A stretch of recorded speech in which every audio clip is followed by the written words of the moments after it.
on peut déjà souligner que les initiatives en faveur de la nouvelle mobilité se multiplient en Bretagne, d'ailleurs grâce à l'initiative et au programme BMA donc, qui a été initié donc, en Bretagne et dont nous sommes particulièrement fiers.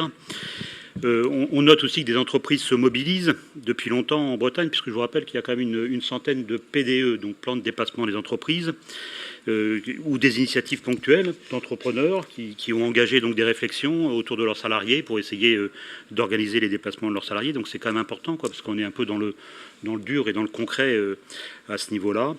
Et puis il y a bien sûr les collectivités qui peuvent accompagner eux-mêmes leur propre dynamique et puis accompagner ces initiatives privées et peuvent aussi notamment inciter les particuliers, les associations, les entreprises en sensibilisant tous ces acteurs autour du rôle de conseil en mobilité. Et donc, je pense qu'on aura peut-être aussi la métropole qui pourra sûrement, vraisemblablement, témoigner donc, en la matière. Je rappelle quand même qu'on a 6 agglos qui sont véritablement engagés donc, en Bretagne là-dessus et donc qui sont engagés donc, avec ce conseil en mobilité. On sent qu'il y a plein d'autres initiatives qui vont se faire. Je vais en reparler un petit peu tout à l'heure autour notamment des plans climat. Les enjeux, je vais passer très, très rapidement. Donc, les collectivités sont en effet légitimes pour agir. C'est important de le souligner et de le rappeler. Sans les collectivités et leurs organisations, on n'y arrivera pas. Donc c'est à eux que je m'adresse. C'est autour de ces collectivités qu'on souhaite animer et organiser donc la mobilité. Et puis donc l'ADEME, au niveau de sa direction régionale, cherche à initier et accompagner les démarches territoriales de projet pour mieux investir les champs de la mobilité. Et donc là, je vais faire un petit raccourci autour aussi de l'urbanisme, puisque cette notion de mobilité autour de l'urbanisme sont donc étroitement liées. Je ne reviens pas sur les enjeux énergie-climat. Vous savez le poids de la mobilité en termes de consommation d'énergie, de gaz à effet de serre dans le contexte régional, mais on a quand même des engagements qui sont forts, qu'on n'arrive d'ailleurs pas à tenir, et donc qu'on n'arrive pas à tenir sur pas mal de secteurs et pas mal de sujets. Donc tout ce qu'on pourra faire en plus sur la mobilité, ça sera toujours ça de gagner en plus. Donc il faut vraiment y aller, et c'est très important. Je reviens sur les enjeux sociétaux et économiques, notamment autour de l'étalement urbain, parce que donc, outre les conséquences néfastes en termes de consommation de terres agricoles, je vous rappelle que je crois que le chiffre, c'est 8 000 hectares de terres agricoles qui ont été perdus l'année dernière en Bretagne autour de l'étalement urbain, d'impact aussi sur la biodiversité, l'urbanisation, l'étalement urbain génère des distances de déplacement de plus en plus longues, et ce pour des motifs nombreux, et contraint donc d'une certaine façon à l'utilisation de la voiture. Plus on s'étale, plus on va loin, et plus on utilise la voiture. C'est aussi lié au prix de l'urbanisme, à la densité urbaine, qui pousse aussi des acteurs, et notamment des jeunes ménages. On le voit notamment, j'imagine, fortement sur Rennes et sur Rennes Métropole, ou même sur toutes les agglos, des jeunes ménages qui vont chercher des logements de plus en plus loin et qui utilisent donc la voiture, donc la double voiture, pour aller travailler et pour déplacer les enfants. Prix des carburants, je passe rapidement, pour l'instant on est en baisse, mais bon, c'est très ponctuel, mais ça fait quand même plaisir, ça fait du bien au portefeuille des ménages, donc il faut le signaler. Marché du travail qui est instable, donc qui se traduit par de la précarité et qui, donc avec tout le problème en matière d'aggravation des coûts de déplacement et donc d'impact sur le portefeuille des ménages, et c'est important aussi à souligner. Alors les actions qu'on mène, qui sont déjà menées par l'ADEME avec l'ensemble de ses partenaires, notamment les collectivités, mais aussi les entreprises en Bretagne, qui sont menées et qu'on souhaite poursuivre, démultiplier. Elles sont d'abord des actions combinées, donc avec ce que je viens de dire, entre le secteur de l'urbanisme et de la mobilité, encore une fois pour limiter l'étalement urbain, et puis d'expérimenter de nouvelles solutions de mobilité. Alors je vais donner quelques exemples pour être un peu plus concret, comme vous l'avez demandé. Donc autour de l'urbanisation, on travaille beaucoup sur des approches, ce qu'on appelle les approches environnementales de l'urbanisme, mais globalement sur toutes les démarches permettant de réfléchir donc à la centralité des activités en centre-bourg.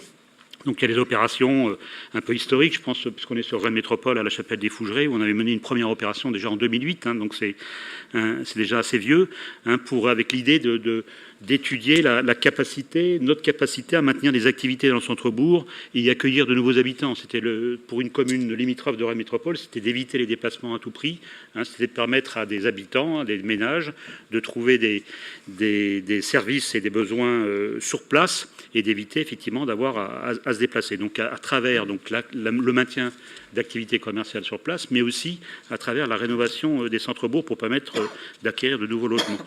Et donc depuis, on mène des actions avec Foncier de Bretagne et avec le soutien donc bien sûr de l'ADEME, mais aussi de la région, pour travailler sur cette logique, notamment en milieu rural, de bourgs ruraux, où vous constatez, quand vous circulez, que les bourgs ruraux se sont bien souvent déportés à la périphérie à travers des multitudes de lotissements qui, entre guillemets, se ressemblent, au détriment de quantité de vieilles maisons de caractère qui sont sûrement bien plus dures et bien plus difficiles à rénover, mais qui comportent des capacités d'utilisation et de recentrage de l'activité en centre-bourg. Et donc, on travaille beaucoup là-dessus, et ça nous paraît fondamental, surtout en milieu rural. Autre exemple, le covoiturage. Donc, je vous rappelle que la région Bretagne était une région précurseur en la matière, puisque la notion de covoiturage était née en Ille-et-Vilaine il y a déjà pas mal de temps, avec pour cible le trajet domicile-travail. Le CG 29 du Finistère avait été un premier département donc, à engager une politique de covoiturage avec un portail Internet et le déploiement des aires de covoiturage. Et puis depuis, les 4 départements sont partis très fortement sur tout ça, avec un dispositif qui couvre l'ensemble du territoire. D'ailleurs, quand vous avez des amis ou de la famille qui viennent en Bretagne, ils sont toujours assez impressionnés par le nombre de aires de covoiturage qu'ils rencontrent en Bretagne. Donc ça montre bien le dynamisme qu'il y a en la matière et c'est très bien. On va en reparler un petit peu tout à l'heure. Mais on constate qu'il y a déjà 30 000 personnes qui se sont inscrites sur les principaux sites internet donc de Covoiturage Plus et c'est très bien. Donc avec là aussi un rôle important en matière de collectivité. Donc je rappelle le chiffre, 250 aires de covoiturage à ce jour donc en Bretagne, c'est fondamental, c'est très important. On pourrait aller bien plus loin, notamment pour essayer de profiter de cette dynamique autour de l'esthétique de ces aires de covoiturage, autour du service qu'on pourrait rendre à ce public qui fait déjà l'effort de covoiturer, d'attendre dans ces aires, parfois qui sont un peu éloignées, mal éclairées, pas forcément bien outillées. Et donc je lance un appel éventuellement donc, aux collectivités qui souhaiteraient travailler avec nous pour essayer de créer une image de marque, un lieu bien plus convivial autour de ces aires de covoiturage, et ça nous paraît très important. On constate aussi, bien sûr, que l'offre privée se multiplie en la matière. Donc, depuis, ça a fait plein de petits. Et puis, il y a des entreprises qui ont pris le leadership en la matière. Je ne vais pas les citer pour ne pas faire de publicité, mais on voit que les jeunes, à travers la population bien plus jeune, et puis même moins jeune maintenant, notamment en matière de précarité, il y a eu un développement d'offres privées qui sont quand même très importantes et qui sont très intéressantes. Et donc, on incite effectivement les collectivités à continuer à travailler là-dessus parce que ça nous paraît très important. Il y a beaucoup de choses à faire en matière de covoiturage. Les collectivités sont nombreuses à agir. Il faut poursuivre et essayer d'améliorer le service. Je parlerai rapidement d'une autre action qui va peut-être vous faire sourire, c'est l'autostop. L'autostop était très connu il y a déjà, pour les plus vieux, il y a déjà pas mal d'années. C'est de moins en moins pratiqué parce qu'à cause de l'urbanisation, c'est de plus en plus difficile. Mais c'est vraiment des principes qu'on peut essayer de remettre en œuvre avec des formules un petit peu modernes, un peu plus modernisées que ce qu'on faisait autrefois. Et notamment parler d'autostop organisé, une sorte de covoiturage moins formel que les dispositifs existants.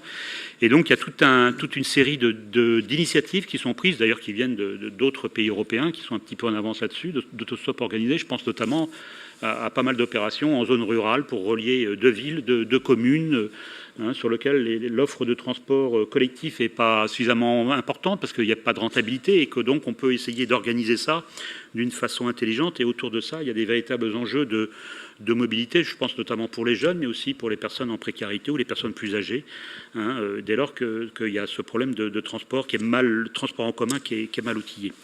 On a pas mal d'autres initiatives, je ne vais pas toutes les citer, mais je vais quand même en parler un petit peu, parce qu'on travaille beaucoup sur le tourisme, parce que le tourisme, c'est une activité, un secteur d'activité très important en Bretagne.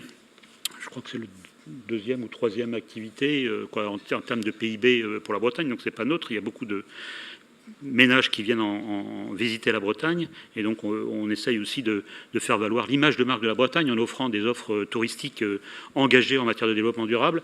Et on essaye de travailler de plus en plus sur des offres touristiques sans voiture. Donc c'est très important, des systèmes combinés permettant à des usagers, je pense à des usagers nord-européens qui sont très sensibles à ça, très friands de ça, pour offrir des offres complètes donc, de tourisme et d'usage du tourisme en Bretagne sans sa voiture, donc avec des offres complètes.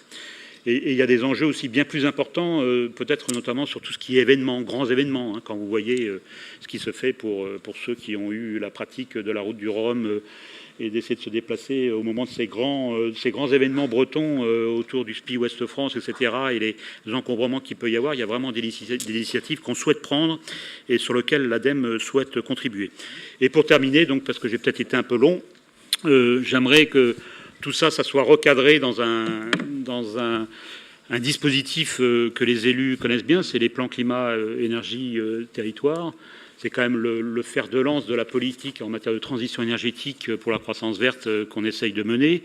C'est les collectivités qui se sont engagées sur un plan et qui ont inscrit le transport, la mobilité dans ces plans. Et il faut absolument qu'à travers ces plans, on puisse multiplier toutes les actions potentielles, possibles, inimaginables en matière de mobilité. Ce sera ça qui fera la richesse de ce qu'on peut mener en Bretagne. Et l'ADEME souhaite contribuer à cette richesse et à mutualiser toutes ces expériences. Merci bien.